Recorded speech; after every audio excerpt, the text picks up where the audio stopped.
तकलीफ कहते हैं। मियाँ उमर साहब और इनकी टीम का जज्बा देखें कि हमेशा की तरह इन मुश्किल हालात में इन्होंने ये खूबसूरत महफिल सजाई। इनके जज्बे को सलाम, और सबसे पहले इनके जज्बे के लिए भरपूर तालियां। अफ्तारी में क्योंकि टाइम कम है, ज़्यादा टाइम नहीं लूँगा, लेकिन 3-4 बड़ी इंपॉर्टेंट बातें हैं वो आपसे ज़रूर गोशगुजार करूँगा। पहले नंबर पे तो इस पूरे हलके की आवाम का जितना शुक्रिया अदा किया जाए वो कम है। उसकी वजह ये है, ये वो हलका था जहां से मरियम ने अपने पेपर जमा करवाए थे कि मैंने यहां से पीपी का इलेक्शन लड़ना है। ये इस कदर मजबूत हलका था इनका, लेकिन इस हलके पे पाकिस्तान तहरीक इंसाफ के वर्कर्स ने रंग चढ़ा दिया है इमरान खान का, और ये हलका अब इमरान खान के किले के नाम से जाना जाता है। अल्हम्दुलिल्लाह इन वर्कर्स ने, इन तमाम मुजाहिदों ने, इन गाजियों ने इमरान खान की गैर मौजूदगी में, उम्मीदवार की गैर मौजूदगी में, लीडरान की गैर मौजूदगी में जिस तरह से खान के वोट का दिफा किया, जिस तरह से हक अदा किया खान साहब के वोट का, इनका इन तमाम वर्कर्स का जितना शुक्रिया अदा किया जाए वो कम है। मैं शुक्रिया अदा करता हूँ एक दफ़ा फिर मियाँ उमर का और हमारी पूरे वर्कर्स का, हमारी पूरी टीम का, जिन्होंने इस हल्के को इमरान खान का किला बनाया।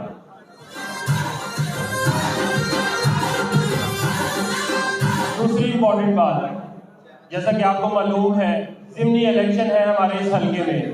NA 119 में PP 150 वो वाहिद PP है जो मुकम्मल तौर पे NA 119 के अंडर आती है।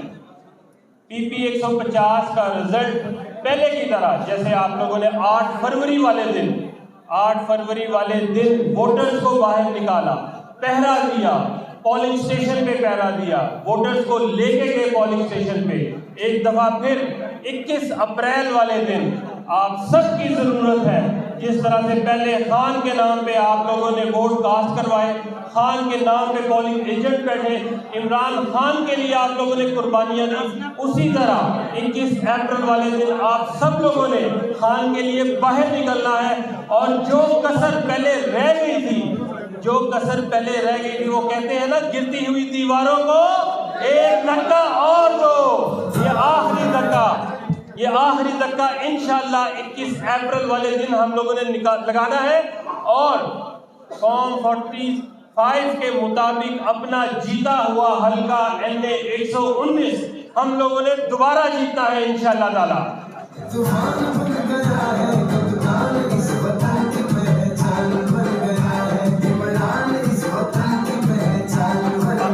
आप तमाम लोगों ने आज के दिन से लेके 21 अप्रैल तक सुकून से नहीं बैठना, एक एक गली, एक एक घर में जाना है, अपनी वर्किंग करनी है, वर्कर को मुतहर्रिक करना है। ज़िमनी इलेक्शन में टर्नआउट कम होता है यूजली, हम लोगों ने इस इलेक्शन में टर्नआउट जनरल इलेक्शन से ज़्यादा देना है, और वो तभी मुमकिन है जब आप लोग मुतहर्रिक होंगे, जब आप लोग 8 फरवरी की तरह बाहर निकल के वर्किंग करेंगे।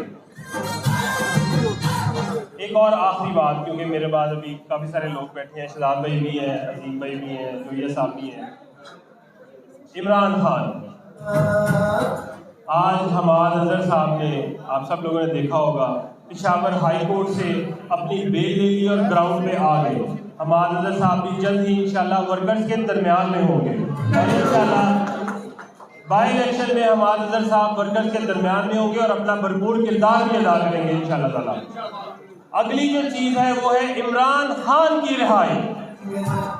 इमरान खान की रिहाई के लिए जहां पे एहतजाज हो, मैंने कल भी लीडरशिप को पैगाम दिया, मैंने कल भी लीडरशिप को मैसेज भेजा कि पेशावर ने तो अपनी रैली निकाल ली, कराची वालों ने भी कल अपनी रैली निकाल ली, लाहौर अपनी रैली कब निकालेगा? सब वर्कर तैयार हैं, सब उम्मीदवार तैयार हैं, सब लीडर भी तैयार हैं। लाहौर की लीडरशिप, पंजाब की लीडरशिप कॉल दे, हम एहतजाज भी करेंगे और रैलियां भी निकालेंगे इमरान खान की रिहाई के लिए इंशाअल्लाह ताला। रमज़ान के बीच में भी आप सब लोगों ने भरपूर तैयारी करनी है और ईद के बाद भी हम लोगों ने इमरान खान की रिहाई तक चैन से नहीं बैठना है इंशाअल्लाह ताला। आप सब लोग साथ हैं इमरान खान की रिहाई के लिए? मजा नहीं आया, दोबारा से। इमरान खान की रिहाई के लिए आप सब लोग साथ हैं? जबरदस्त। ये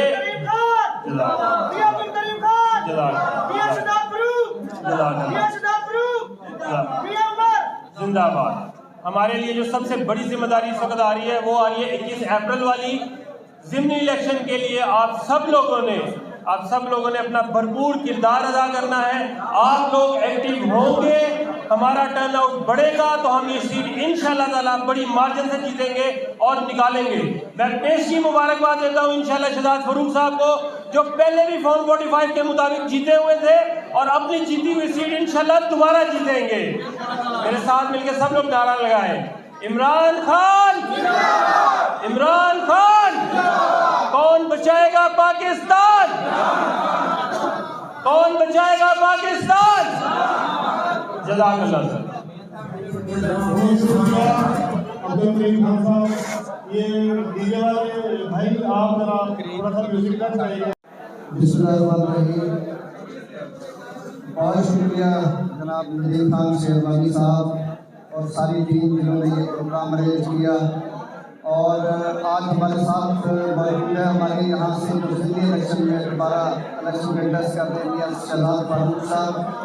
आप सब लोगों ने उसी जज्बे के साथ जो 8 फरवरी को आप लोगों ने जाहिर किया था, उसी जोश के साथ, उसी बलबले के साथ और एक नए अज़्म के साथ ये इलेक्शन लड़ना है कि पिछली दफ़ा हमारा वोटर निकला, वोट दिया, हमारे सारे कैंडिडेट्स को जिताया, लेकिन करप्ट आरोज और उनके सरपरस्तों ने पीटीआई के जीते हुए इलेक्शंस को फॉर्म 47 के जरिए तब्दील कर दिया। इस दफ़ा ना ये फॉर्म 47 को तब्दील कर सकेंगे इंशाअल्लाह, जो फॉर्म 45 होगा वही फॉर्म 47 होगा।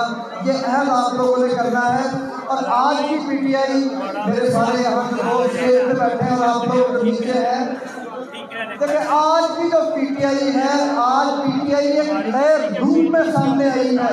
इसमें कोई निकुलत नहीं है, कोई मफाद परस्त नहीं है, कोई अपॉर्चुनिस्ट नहीं है। ये सारे लोग वो हैं।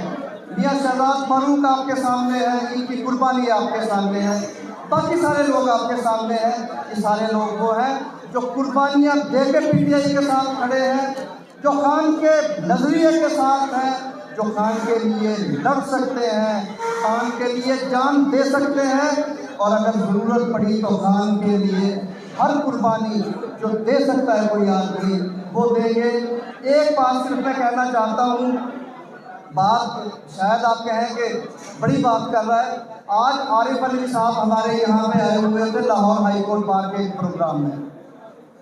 मैं ये कहता हूँ कि ये वो शख्स है और प्रेसिडेंट पीटीआई ने इसको सदर बनाया। पीटीआई के जितने प्रॉब्लम्स थे इसके एक्शन ना लेने की वजह से स्टार्ट हुए।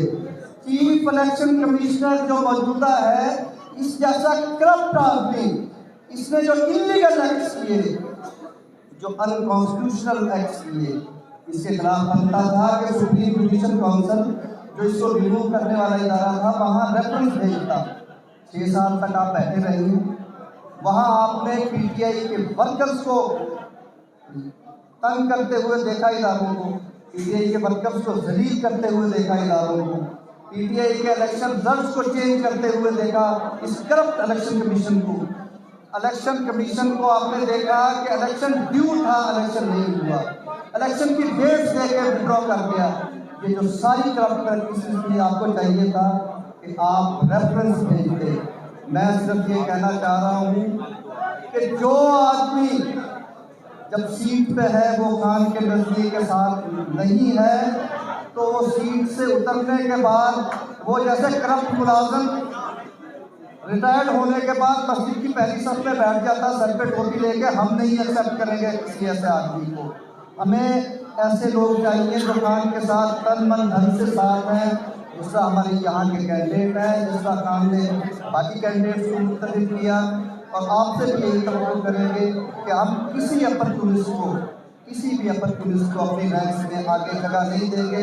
अब सबसे गुजारिश है कि मियां शहजाद फारूक साहब का और लाहौर में जो दूसरे इलेक्शन हो रहे हैं, सालपा ने हल्के में 21 बोल रहे हैं, हाफिज निशान इलेक्शन लड़ रहा है, इनका भरपूर तरीके से इलेक्शन लड़े और इनको एक दफ़ा फिर जितवाएं। और इस दफ़ा ये इलेक्शन का जो नतीजा आप देंगे वही नतीजा अनाउंस होगा इंशाअल्लाह।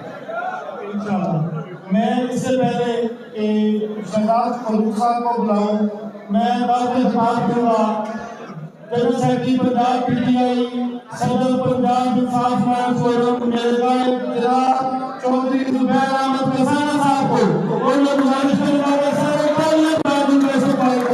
जनरल सेक्रेटरी पंजाब पीटीआई जनाब जुबैर कसाना साहब।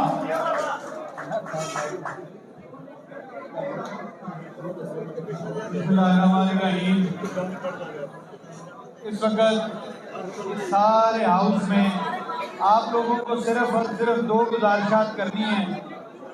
एक तो ये कि मियां शहजाद फारूक साहब यहाँ से उम्मीदवार हैं कौमी असम्बली के हल्के के लिए। याद रखिए, ये मियां शहजाद फारूक साहब का इलेक्शन नहीं है, ये इमरान खान का इलेक्शन है। ये इमरान खान साहब की रिहाई का इलेक्शन है, इस कौम की हकीकी आज़ादी का इलेक्शन है। इसलिए जितना बढ़ चढ़कर आप इस इलेक्शन में अपना किरदार अदा करेंगे हकीकी आज़ादी और इमरान खान की रिहाई की तरफ, उतने ही कदम आप और उठा सकेंगे। मियां शहजाद फारूक साहब की कामयाबी के लिए दुआ गो होने के साथ साथ हम बतौर ILF के अपनी तमाम टीम्स उनके इलेक्शंस में, दीगर तमाम बाई इलेक्शंस में भी हम अपनी तमाम टीम्स प्रोवाइड कर रहे हैं। इसी तरह मियां शहजाद फारूक साहब को भी खान साहब के हुक्म के ऐन मुताबिक ILF की तमाम टीम्स आपको इलेक्शंस के लिए मुहैया की जाएंगी और हम इंशाअल्लाह ताला मियां साहब आपके शाना बिशाना इमरान खान की रिहाई तक उठने वाले ये कदम आपके शाना बिशाना उठाएंगे और इस कौम और इस मुल्क के सामने सुरखरू होंगे इंशाअल्लाह। बहुत शुक्रिया। अब मैं जनाब मियां शहजाद